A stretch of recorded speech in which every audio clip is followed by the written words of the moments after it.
Heck yes, free book, of course. Hey y'all, it's Nat. I hope you're having a terrific day today, and for this video, we're going to be doing my second quarter haul and unhaul.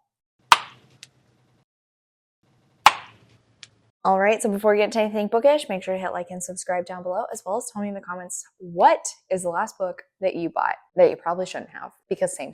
Now I will say, looking at this stack, honestly, not that bad. Could be far worse. I have been doing my best to try and read off of my own TBR this year. That is why I've been attempting to do more Raid My Shelves videos. I'll put a link to the playlist of those up above. Don't know if I would necessarily say I'm succeeding, but I've also been doing sort of a book ban bingo board where I have to complete a bingo on the board utilizing books I already own in order to buy another book. Sometimes I do pretty good with that. Other times I let myself slide. But before we get into the books that I've bought recently, let's go ahead and talk about the books that I'm going to be getting rid of, because I love to see those numbers. Not to say I love to see books that I didn't enjoy enough to keep on my shelves. I'm glad I at least read these books, I gave them the chance, and now I'm saying goodbye to them. I do have a Pango if you are interested to check out some of these books, and I'll put a link to that in the description down below. So starting at the top is The Feather Thief by Kirk Wallace Johnson. I finally got this read earlier this year as a nonfiction pick for a month. I did actually enjoy this one. I just don't really see it as a book that I will ever return to. It was supposed to be a nonfiction heist story, which it kind of is, but the start of the book does get a little bit bogged down in the discussion around feathers and their collection, their utilization in the art world, and eventually fly tying. Once we got past that part, we actually started talking about this huge heist where a guy ended up stealing all of these super rare feathers. I was a lot more engaged at that point. But as I said, as interesting as a story this was, I don't think I'm ever going to reread it. Very sadly, I have both What the River Knows and Where the Library Hides by Isabel Ibanez. This is her Secrets of the Nile series, which I was really hoping to love. I had started into the first book when I went to Y'all Fest last year and was really loving it up to that point. So I went ahead and bought the second book, and I had her sign and personalize both them. But unfortunately, by the time I finished the first book, it had gone way downhill. I attempted to read the second book recently as a part of a Squash That Series vlog. I'll put a link to that in the cards, because it didn't go well, and I ended up not finishing it. The original reason I picked the series up was because it was sold as very reminiscent of The Mummy, the 90s classic. Well, yes, I can definitely see that, and I understand the inspiration that the author took from the two main characters in that series. Some of the atrocities that the hero character does in this book, Rick O'Connell would never. Unfortunately, we'll be getting rid of these. Speaking of Raid My Shelves, I most recently posted a rainbow color based one where I actually read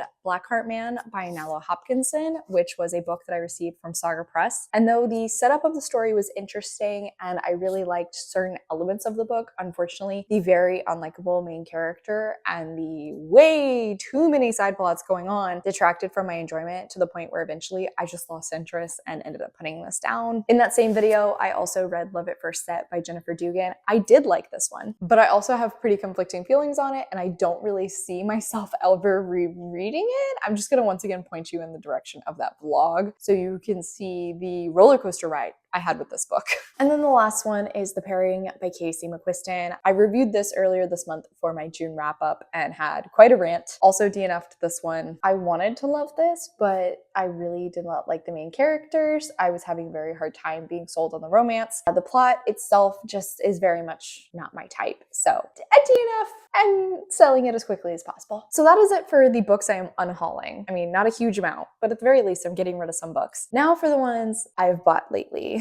And right at the top are some I probably shouldn't have, except that a Barnes & Noble kind of nearish us was going out of business, so I couldn't resist myself. I had to swing by and check out if there was anything I'd be interested in that had a good deal. So starting at the top, I grabbed How to Catch a Queen by Alyssa Cole. I have read 2 of this author's thrillers, but I haven't read any of her romance work, and I did enjoy the romances she would work into her thriller stories, so it made me interested to see if I would actually enjoy a romance book by her a little bit more. This is a arranged marriage story where he has been obviously raised to be the king, but unfortunately he's not really doing as hot as he probably should be, and his queen, who most of the country sees as an outsider, actually has a lot of great solutions, but nobody is listening to her. So as I said, I've enjoyed this author's previous work and I'm very intrigued to try this one. On that same trip, I also grabbed The Ballad of Black Tom by Victor Lavelle. This is a horror novella that I've heard a lot of people talk about, but I don't actually remember off the top of my head what it's about. People move to New York looking for magic, and nothing will convince them it isn't there. I read Lone Woman by this author, and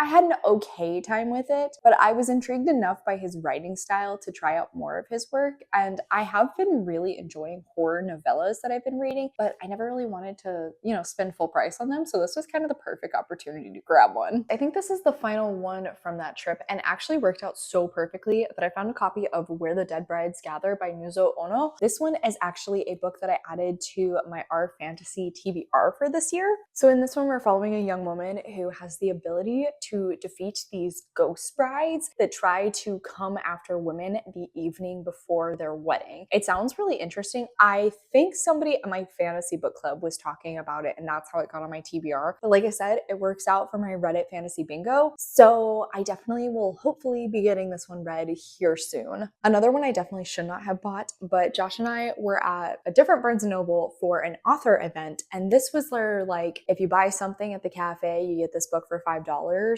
And again, horror novellas, interested in, don't want to spend full price for. But Mapping the Interior by Stephen Graham Jones, it was kind of hard to resist, especially since I've gotten Josh into Stephen Graham Jones. So now even more so, it just was so perfect. I had to buy it so that both of us could read it. I think this one is another ghost story, but is following a boy who unfortunately his father drowned a few years prior. And now his father's ghost has returned, and he is doing everything he can to try and bring his father back into the family. I've heard good things about this one, but I've also heard it is pretty hard-hitting, so preparing to cry. Okay, I lied earlier. We also grabbed these two when Barnes & Noble was closing. That's volume 4 and volume 6 of Mariko-chan by Tomoki Uzumi. This is a manga series that I have been reading, which Josh actually introduced me to, where we're following this young woman who can see ghosts, but doesn't want the ghosts to know she can see them. I should actually be reading volume 6 for Summerween here soon. Fingers crossed that actually happens. Another one that probably should not have purchased, but I am being nice to myself because I bought this while making a run to half price where I was selling some books, sold some books, and bought a book, which was Betwixt by Dorinda Jones. And this is the first time I've ever actually seen a copy of this in person somewhere, which was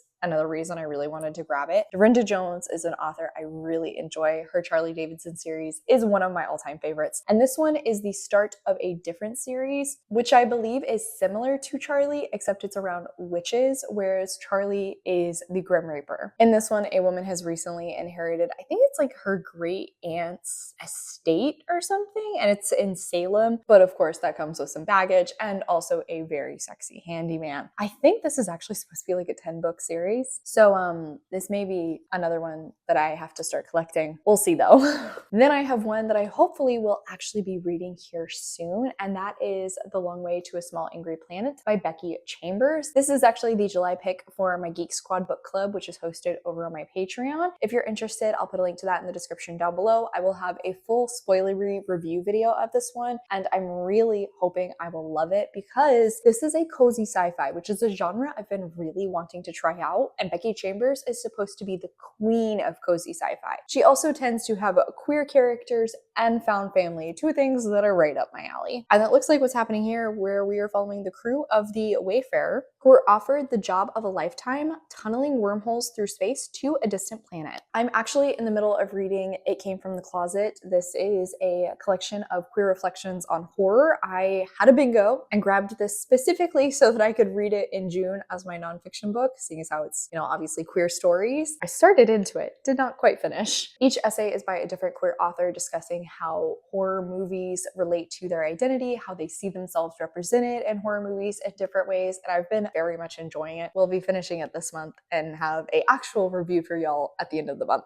On a trip up to Rhode Island to see my friends for a girls trip, I ended up stealing from my friend Allie The Unmaking of June Farrow by Adrienne Young. I've heard a lot of thoughts on this one, but I don't actually know what it's about off the top of my head. I think it might have like a time travel element, possibly. I don't remember. And this is an ARC copy that she had grabbed. So after she read it, and I believe enjoyed it, she asked if I wanted to take it. And I was like, heck yes, free book, of course. I've enjoyed the YA I've read by this author, have always felt, you know, a little bit distant from it. So I'm hoping perhaps her adult work will go a little bit better for me. I do own the prior book she wrote, Spells for Forgetting, as well. So maybe this will be like a reading vlog here soon. I don't know, we'll figure it out. Then I had specifically gotten a bingo so that I could buy Great Big Beautiful Life by Emily Henry, because Emily Henry is one of my favorite romance authors. Unfortunately, I did not love this one. I was in pretty good company with having a very middling review. I just didn't feel sold on the romance itself, and the biography that the two main characters were competing over writing just didn't interest me nearly enough when I went into this book wanting a romance. Yeah, so it's like half annotated. You can see I still actually have my tabs in here because I need to go in and finish out annotating this last little section, but just haven't gotten around to doing that. The most recent Evernight book box was The Staircase in the Woods by Chuck Wendig. I read,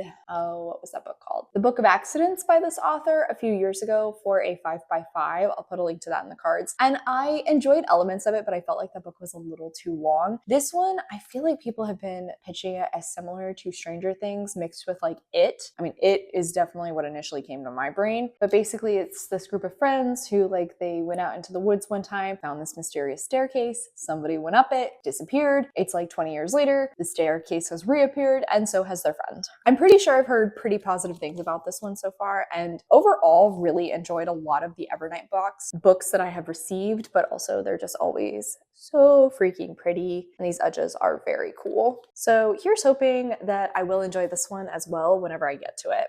Somebody at one of my in-person book clubs brought a bunch of books one day and was just like, guys, take them. So I grabbed The Book Eaters by Sunny Dean. This one was going around there for a hot minute whenever it first came out, and I heard a lot of mixed things, but I've still always been very intrigued. So I figured this was kind of the perfect opportunity to grab it without having to like actually buy it. I believe this is set in a fantastical world where there's like these groups of people who I think they feed on books, but this woman, her son actually is like a mind eater or something like that, and she has to try and save her son while also escaping from this family because this is like a bad thing, I think. Wasn't this book? Yeah, that's right. Like I said, I've heard a lot of mixed things about it, but I'm still intrigued enough to try it out. Now that I have it on my shelves, might happen a little bit sooner. And then the final book that I recently grabbed, honestly, doesn't count because it's also kind of a souvenir. And that would be Bury Our Bones in the Midnight Soil by V.E. Schwab. I grabbed this one while I was in Rhode Island. I couldn't not. I've heard it's supposed to be more reminiscent of Addie LaRue when it comes to writing style, and I personally did really enjoy Addie LaRue. It's also the only book I've read by this author. I need to try reading more of their stuff, and so we'll do that here. It's sapphic, toxic vampires throughout history. Sounds really interesting. I have heard mixed things so far, which does make me a little nervous, I'm not gonna lie. Here's hoping that I will love it. Just like Addie LaRue, it is also a beautifully crafted book. It's signed as well, and it has all this gorgeous detailing that sort of just makes me even more excited for it. So here's hoping that I will love it. All right, and on that note, that is officially it for today, y'all. Thank you so much for coming to my channel. I really appreciate it. Make sure to hit like and subscribe down below. If you made it all the way to the end of this video, let's leave a game piece emoji in the comments. I have all my socials as well as a few ways you can support me linked in the description. I come out with videos on Monday and Friday, but until then, I hope that you continue to have a terrific day. Love you, bye!